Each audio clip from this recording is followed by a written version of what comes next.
Bienvenidos a su canal, Doctrina Católica Tradicional. Muchas gracias por escuchar y por sus amables comentarios. Por favor, no olvide darle me gusta o like al video para que esta plataforma lo pueda recomendar a más personas. Comenzamos con nuestras oraciones. Pater noster, qui es in celis, sanctificetur nomen tuum. Adveniat regnum tuum. Fiat voluntas tua, sicut in cielo et in terra. Panem nostrum quotidianum da nobis hodie, et dimitte nobis debita nostra, sicut et nos dimittimus debitoribus nostris, et ne nos inducas in tentationem, sed libera nos a malo. Amén. Ave María, gratia plena, Dominus tecum, benedicta tu in mulieribus, et benedictus fructus ventris tui, Iesus. Sancta Maria, Mater Dei, ora pro nobis peccatoribus, nunc et in hora mortis nostre. Amén. Sancte Michael Archangelum, defende-nos in prelio. Contra nequitiam et insidias diaboli, esto presidium. Imperet illi Deus, supplices deprecamur. Tuque, princeps militia celestis, Satana maliosque spiritus malignos, qui ad perditionem animarum pervagantur in mundo. Divina virtute in infernum detrude. Amén. Cor Iesus sacratitium, miserere nobis. Cor Iesus sacratitium, miserere nobis. Cor Iesus sacratitium, miserere nobis. Continuación del libro Catecismo Católico de la Crisis de la Iglesia, por el autor, el Padre Matías Gaudrón, de la Fraternidad Sacerdotal de San Pío X. Capítulo 7. La Nueva Misa. Parte número 4. Veamos. Siguiente pregunta. ¿Es válida la nueva misa? La validez de la misa depende de la validez de la consagración, transustanciación del pan en el cuerpo de Cristo y del vino en su sangre. La nueva misa es válida si la celebra un sacerdote válidamente ordenado, que emplea la materia exigida, es decir, panásimo y vino de viña, y pronuncia las palabras exigidas, las de la consagración, con la intención exigida. En efecto, el sacerdote debe querer hacer lo que hacen Cristo y la Iglesia en la celebración de la misa. Debe ser un instrumento consciente a su servicio. Si se situase en contradicción, consciente con la intención de la Iglesia, rechazando, por ejemplo, celebrar un sacrificio o no queriendo hacer memoria de la última cena, la misa sería inválida. Ahora bien, por el hecho mismo de que el nuevo rito pueda fácilmente ser entendido en sentido protestante, puede ser utilizado por sacerdotes que ya no tendrían la intención exigida para la celebración de la misa. Esto no tiene nada improbable cuando se ve la imagen totalmente falsa de la Iglesia, del sacerdocio y de la misa, que ha sido enseñada a muchos futuros sacerdotes en los nuevos seminarios. Además, el uso de un pan distinto al panásimo, de un vino distinto al vino de viña, o la omisión de las palabras consacratorias, harían también inválida la misa. Siguiente pregunta. El hecho de que las palabras de la consagración hayan sido modificadas en el nuevo misal, ¿no pone en duda la validez de la nueva misa? Bien, esta modificación de la fórmula de consagración, que la aproxima al culto luterano, es rechazable, pero no basta en sí misma para arrojar una duda sobre la validez de la nueva misa. Entre paréntesis, la significación esencial de las palabras de la consagración se conserva.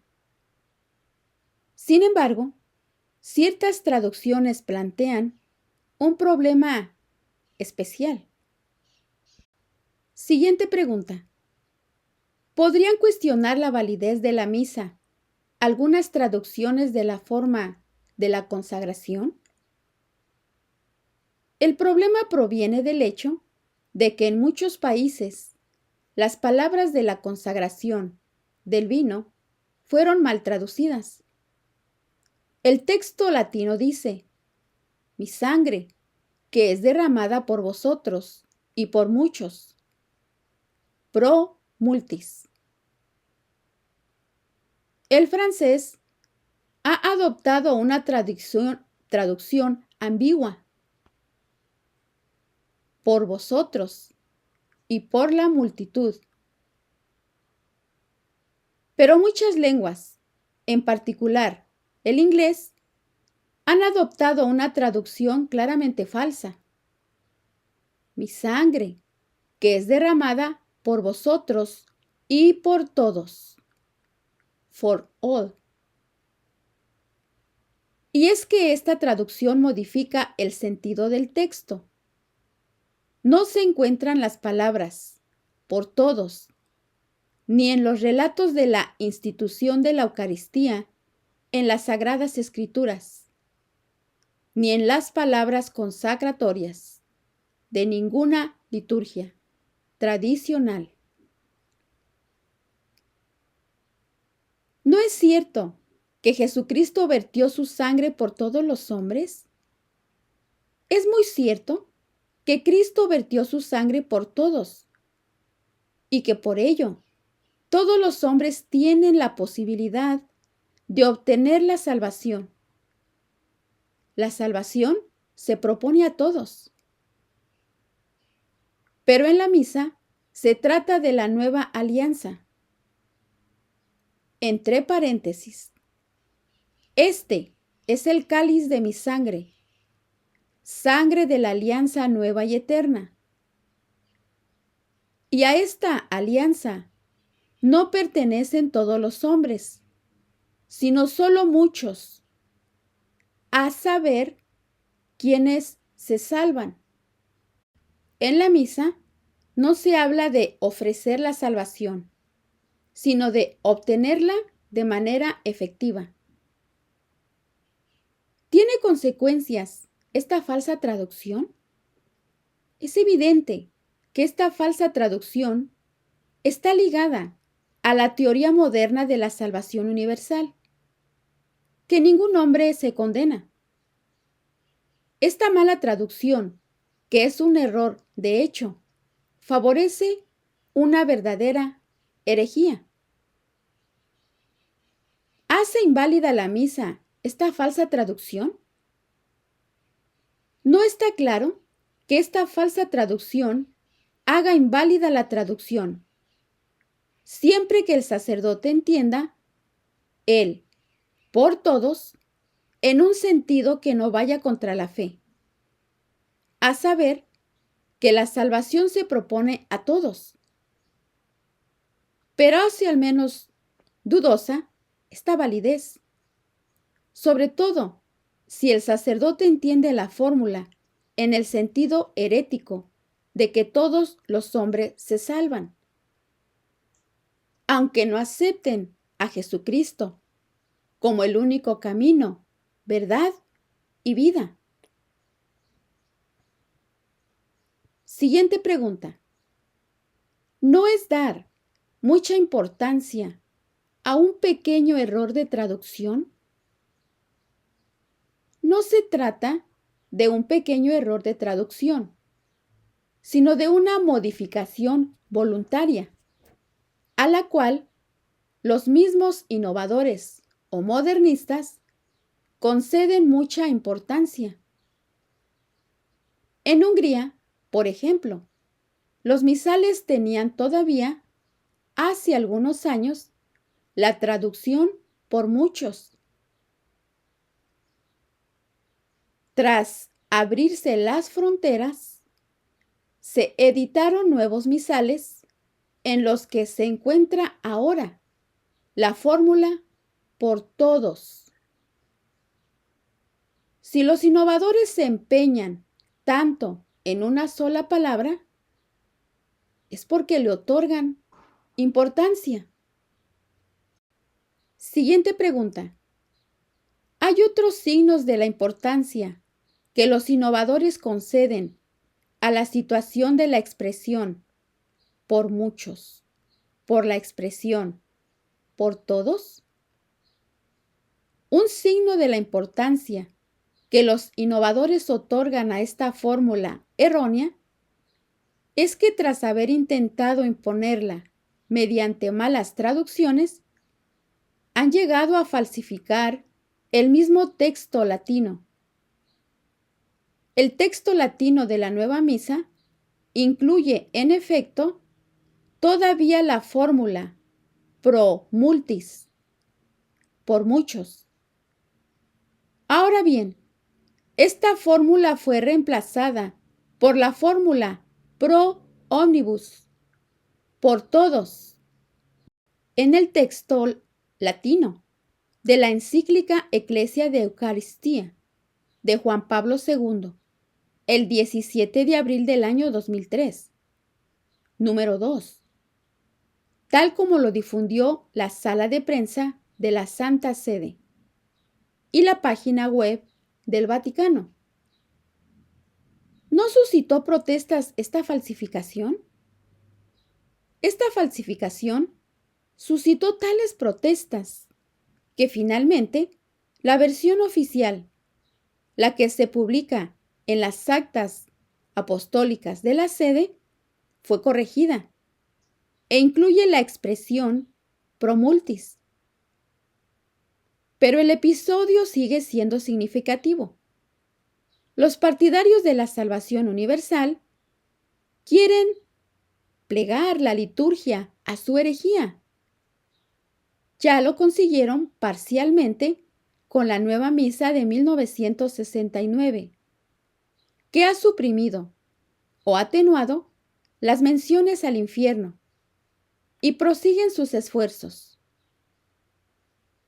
¿Se puede participar en la nueva misa? Incluso si la nueva misa es válida, desagrada a Dios en cuanto que es ecuménica y protestante. Además, representa un peligro para las almas y la fe en el santo sacrificio de la misa. Por tanto, debe ser rechazada. Quien ha comprendido la problemática de la nueva misa no debe volver a asistir, porque pondría voluntariamente su fe en peligro y al mismo tiempo animaría a los demás a hacer lo mismo, al aparentar que da su asentimiento a las reformas, a los cambios. ¿Cómo puede desagradar a Dios una misa válida? Incluso la misa sacrílega que un sacerdote apóstata celebra para burlarse de Cristo podría ser válida. Sin embargo, es evidente que ofendería a Dios y que no se podría tomar parte en ella. Del mismo modo, la misa de un sacerdote griego cismático, válida y celebrada según un rito venerable, desagrada a Dios en la medida en que se celebra en oposición a Roma. y a la única Iglesia de Cristo. Siguiente pregunta. Pero, ¿no se puede asistir a ella si la celebra de una forma digna y piadosa un sacerdote católico de fe absolutamente cierta? No se está juzgando aquí al celebrante, sino al rito que emplea. Lamentablemente, es un hecho que el nuevo rito ha transmitido a numerosísimos católicos una falsa noción de la misa, más próxima a la cena protestante que al santo sacrificio. La nueva misa es una de las fuentes principales de la actual crisis de la fe. Por tanto, es imperativo apartarse de ella. ¿Se puede asistir a la nueva misa en algunas circunstancias? Hay que aplicar a la nueva misa reglas análogas a las que valen para la asistencia a una ceremonia no católica. Se puede estar presente por razones familiares o profesionales, pero comportándose pasivamente y sobre todo, sin ir a comulgar. ¿Qué debe hacerse cuando no es posible asistir todos los domingos a la misa tradicional? Bien, quien no tiene posibilidad de asistir a la misa tradicional está excusado de la obligación de la misa dominical. El precepto de la misa dominical solo obliga a asistir a una verdadera misa católica. Sin embargo, en ese caso, hay que esforzarse por asistir a la misa tradicional con alguna regularidad. Además, aunque se esté dispensado de la asistencia a la misa, que es un mandamiento de la Santa Madre Iglesia, no así del mandamiento de Dios: santificarás las fiestas. Por tanto, hay que sustituir, de una manera o de otra, esta misa que no se puede tener, por ejemplo, leyendo el texto de la misa o uniéndose en la intención durante el tiempo de la misa a una misa celebrada en otro lugar y practicando la comunión espiritual. ¿Cómo debe recibirse la Santa Comunión? La Santa Comunión debe recibirse con respeto, porque contiene a nuestro Señor Jesucristo en su cuerpo, sangre, alma y divinidad. La mejor forma de expresar ese respeto es recibir la Santa Comunión en la lengua, de manos del sacerdote y de rodillas. ¿Afirmó Jesucristo mismo que estaba realmente presente en la Eucaristía? Sí, Jesucristo afirmó solemnemente su presencia real en la Eucaristía. Y cito lo siguiente: porque mi carne es verdadera comida y mi sangre verdadera bebida. El que come mi carne y bebe mi sangre, permanece en mí y yo en él. San Juan capítulo 6, versículos 55 al 56. ¿Expresó nuestro Señor esta verdad en otros lugares? Nuestro Señor expresó muy claramente lo que es la Santa Eucaristía en el mismo momento de su institución, cuando celebró la primera misa, en la última cena. Y cito lo siguiente: tomó Jesús pan y lo bendijo, lo partió y dándoselo a sus discípulos, dijo lo siguiente: tomad, comed, este es mi cuerpo. Tomó luego una copa y dadas las gracias, se la dio diciendo: Bebed de ella todos, porque esta es mi sangre de la alianza, que es derramada por muchos para perdón de los pecados. Esto lo leemos en San Mateo capítulo 26, versículos 26 al 28. ¿Quién negó la presencia real de Cristo en la Eucaristía? Durante 15 siglos, y salvo rarísimas excepciones, el hereje Berengario de Tours en el siglo XI, que terminó por abjurar de su error. Los cristianos creyeron unánimemente en la presencia real de Jesucristo, en la Santa Eucaristía. Honraron grandemente este sacramento, al considerarlo el más precioso regalo del Señor.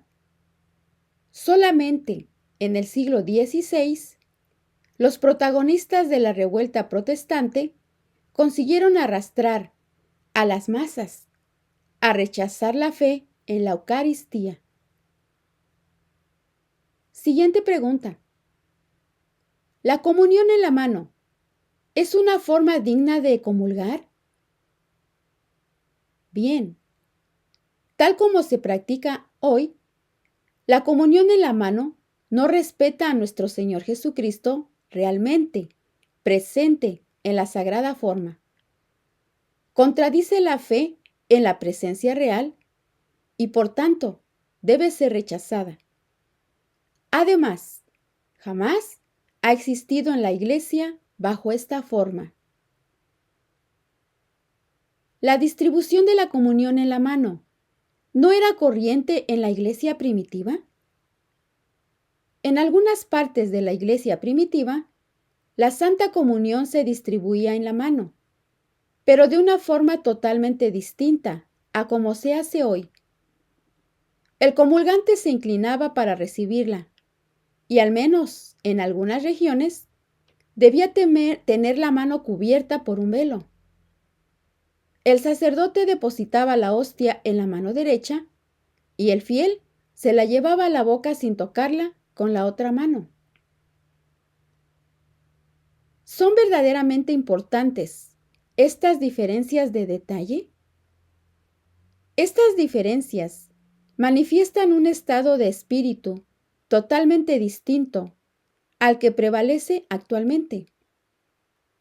La forma hoy extendida de tomar la hostia se parece a un gesto de apropiación y dominación totalmente inapropiado hacia el cuerpo de Cristo. Esta diferencia de espíritu entre la costumbre de la Iglesia primitiva y la costumbre actual ¿se manifiesta de alguna otra manera? Esta diferencia de espíritu se manifiesta en la enorme atención que se prestaba a las partículas. San Cirilo de Jerusalén exhorta a los fieles a vigilar para que ninguna de ellas caiga al suelo. Y cito lo siguiente: ten cuidado de que nada se caiga al suelo. Lo que dejarás caer serán como la pérdida de uno de tus miembros. Dime pues, si alguien te diera polvo de oro, ¿no lo recogerías cuidadosamente para que nada se perdiera en perjuicio tuyo? ¿No deberías entonces estar más atento a que ninguna miguita se te pierda de lo que es más valioso que el oro y un diamante? ¿Qué manifiesta esta exhortación de San Cirilo? Todo respira respeto. ¿Se escuchan hoy estas advertencias? Con la comunión en la mano, numerosas partículas caen al suelo, sin que a nadie le importe. Es una falta de respeto objetiva hacia Cristo. Sin embargo, si la comunión en la mano ya se practicó en la Iglesia, ¿cómo se la puede rechazar hoy? Este argumento reproduce uno de los principales sofismas de la revolución litúrgica. El sofisma del arqueologismo, ya denunciado y condenado por Pío XII. ¿En qué es un sofisma este argumento? Este argumento supone que lo que era bueno en la antigüedad cristiana era necesariamente lo mejor hoy y debe ser preferido a todo lo que la Iglesia instituyó en el curso de los siglos. Esto es evidentemente falso. Lo que en el origen no representaba peligro alguno, gracias al fervor primitivo, y porque no había habido aún herejía alguna contra la presencia real. Puede ser peligroso después de que los protestantes hayan negado la transubstanciación.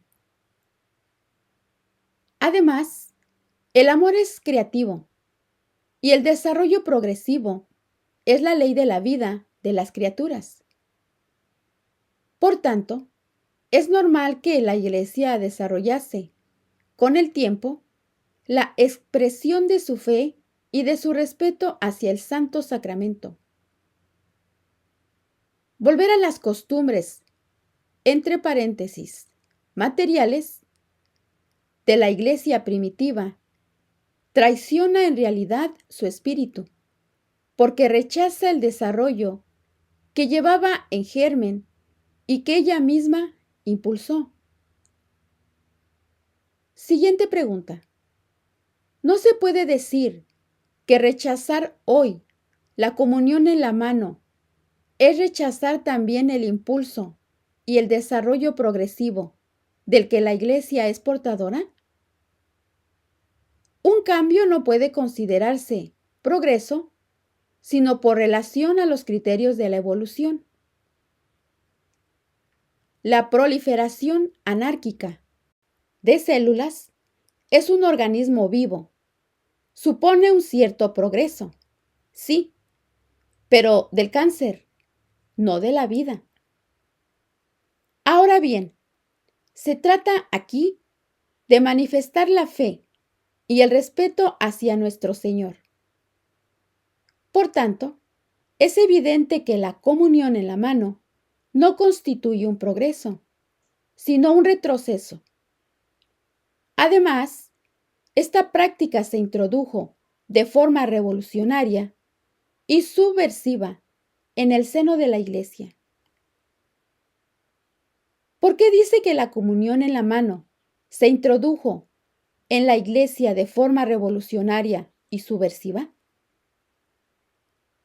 La comunión en la mano se practicó primero sin autorización, contra las reglas explícitas de la Santa Iglesia, en algunos ámbitos progresistas.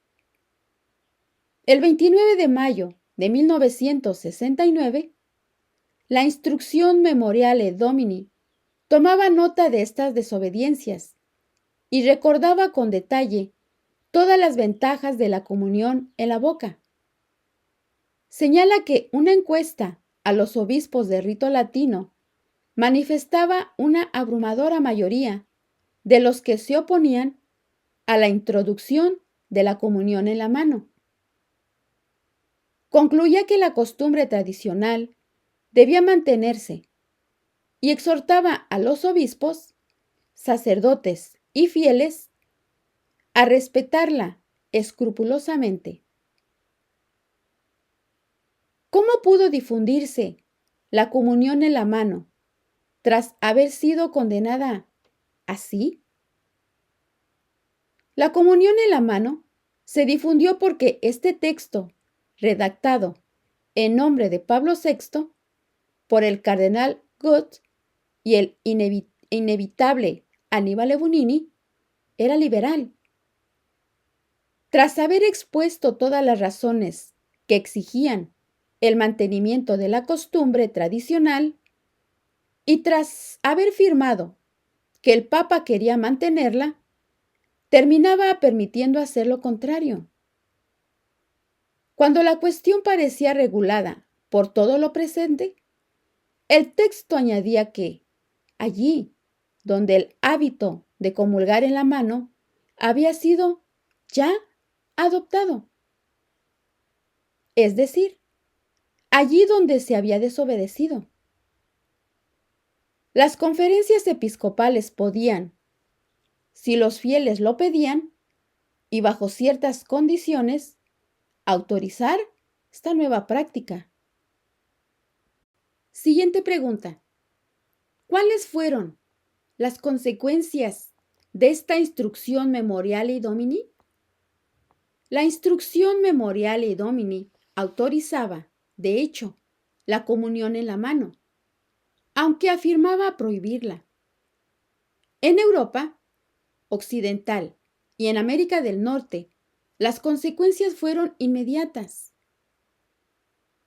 La nueva práctica que el Papa autorizaba con reservas, como tolerancia y por la demanda insistente de unos fieles, se impuso casi en todas partes, entre comillas, en nombre de la obediencia al Papa, a fieles que jamás la habían pedido. ¿Cuáles son las consecuencias de la comunión en la mano? Además de que favorece los sacrilegios, la comunión en la mano y de pie es al menos corresponsable de la pérdida en muchos fieles de la fe en la presencia real de Cristo en el sacramento de la Eucaristía. Quien cree seriamente que recibe al hombre Dios en la Santa Comunión no puede aproximarse a este sacramento sin manifestar su respeto. La comunión en la mano desembocó, pues, primero en la tibieza, luego en la indiferencia y luego en la pérdida de la fe. Siguiente pregunta. ¿Realmente puede atribuirse a la comunión en la mano la actual pérdida de la fe en la presencia real de nuestro Señor? Sin duda, la comunión en la mano no es la causa única. Los errores y las lagunas de la catequesis y de la predicación tienen su responsabilidad, puesto que a menudo hablan de la presencia real como una simple presencia simbólica, negando el verdadero cambio del pan en el cuerpo de Cristo. Pero la comunión en la mano preparó a los fieles a aceptar estas falsas enseñanzas. Porque si la hostia no es más que un símbolo de Cristo, no tiene nada de extraño que se reciba la comunión sin ningún signo de respeto particular. ¿Debe celebrarse la misa en latín? Al igual que uno se quita su traje de faena para una ceremonia importante, es muy conveniente que la lengua de la Santa Liturgia no sea la de la calle. La lengua vernácula no casa bien con la acción sagrada. En Occidente, el latín fue durante siglos la lengua de la liturgia, pero en otras partes de la Iglesia, e incluso en numerosas religiones no cristianas, existe también una lengua sagrada. ¿También los no católicos utilizan una lengua sagrada? La fijación de la lengua litúrgica, al tiempo que la lengua corriente evoluciona, parece una constante de la humanidad. Los griegos cismáticos utilizan en su liturgia el griego antiguo. Los rusos utilizan el eslavón. En tiempos de Cristo, los judíos utilizaban para la liturgia el hebreo antiguo, que ya no era la lengua corriente. Y ni Jesús ni los apóstoles censuraron esa forma de actuar. Lo mismo se encuentra en el Islam. El árabe literario, lengua de oración, apenas es comprendido por las masas, y en algunas religiones orientales. Los paganos romanos, en su culto, tenían también fórmulas arcaicas que se habían hecho ya incomprensibles. Siguiente pregunta. ¿Cómo puede explicarse este uso universal de una lengua sagrada en el culto divino? El hombre tiene, de forma natural, un sentido de lo sagrado. Comprende instintivamente que el culto divino no depende de él, que debe respetarlo y transmitirlo tal como lo ha recibido, sin permitirse darle la vuelta. El empleo de una lengua fija y sagrada en la religión es conforme a la psicología humana y a la naturaleza inmutable de las realidades divinas. ¿No comprenden mejor los fieles la misa celebrada en su lengua? La misa realiza misterios inefables que ningún hombre puede comprender perfectamente. Este carácter misterioso encuentra su expresión en el empleo de una lengua misteriosa, que no es inmediatamente comprendida por todos. Entre paréntesis, esto vale también para algunas partes de la misa que se dicen en voz baja. Por el contrario, la lengua vernácula da la impresión superficial de una comprensión que, en realidad, no existe. La gente cree comprender la misa porque se celebra en su lengua materna, pero en general no sabe nada sobre la esencia del santo sacrificio. Siguiente pregunta. La función del latín, pues, ¿es situar una barrera entre los fieles y los santos misterios? No se trata de edificar un muro opaco que lo enmascaría todo, sino por el contrario, de apreciar mejor las perspectivas. Es preciso para ello mantener una cierta distancia para penetrar un poco en el misterio de la misa. La primera condición es reconocer humildemente que se trata, efectivamente, de un misterio, algo que nos supera. Si el carácter misterioso del latín es tan beneficioso, ¿hay que disuadir a los fieles de aprenderlo y lamentar que algunos lo comprendan? Veamos. El uso del latín en la liturgia mantiene el sentido del misterio, incluso entre quienes conocen esta lengua. El simple hecho de que se trate de una lengua especial, distinta de la lengua materna y de la lengua de la calle, una lengua que de suyo no es inmediatamente comprendida por todos, incluso si de hecho se la comprende. Basta para dar una cierta perspectiva que favorece el respeto. El estudio del latín cristiano debe ser vivamente recomendado. El esfuerzo que exige contribuirá a elevarse hacia el misterio, mientras que la liturgia en lengua vulgar tiende a rebajarlo al nivel humano. Sin embargo, ¿no se corre el riesgo, con el uso del latín, de dejar a algunos fieles en la ignorancia de la liturgia? El Concilio de Trento obligó al sacerdote a predicar a menudo sobre la misa y a explicar sus ritos a los fieles. Los fieles disponen de misales, donde las oraciones latinas están traducidas. Por tanto, pueden tener acceso a las bellas oraciones de la liturgia, sin que las ventajas del latín se pierdan. La experiencia prueba además que en los países latinos, la comprensión del latín litúrgico, sino en todos los detalles, al menos de forma global, es relativamente fácil para entender y comprender, y para quien pone interés.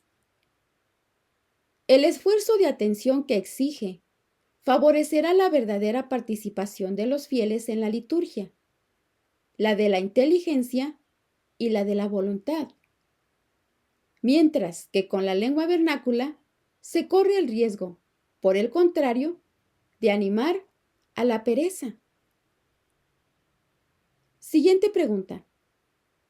¿La utilización de una lengua sagrada en la liturgia no introduce una zanja arbitraria entre la vida diaria, profana, y la vida espiritual, cuando el papel del cristiano debería ser, por el contrario, consagrarlo todo a Dios, incluso en su lengua cotidiana?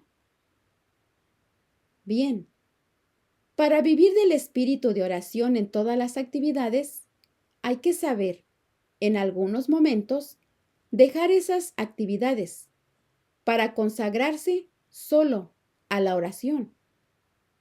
Lo mismo vale aquí.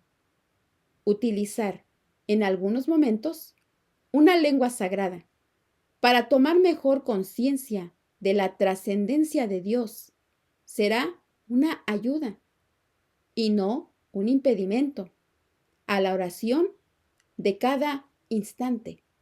¿Qué razones más militan a favor de usar el latín? 3 razones a favor del latín son las siguientes.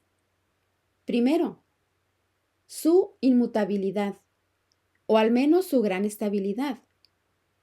Segundo, su utilización casi bimilenaria en la liturgia. Tercero, el hecho de que simboliza y favorece la unidad de la Iglesia. ¿Por qué es una ventaja la inmutabilidad del latín? La fe inmutable requiere, como instrumento proporcionado, una lengua que sea lo más inmutable posible y que pueda servir de referencia.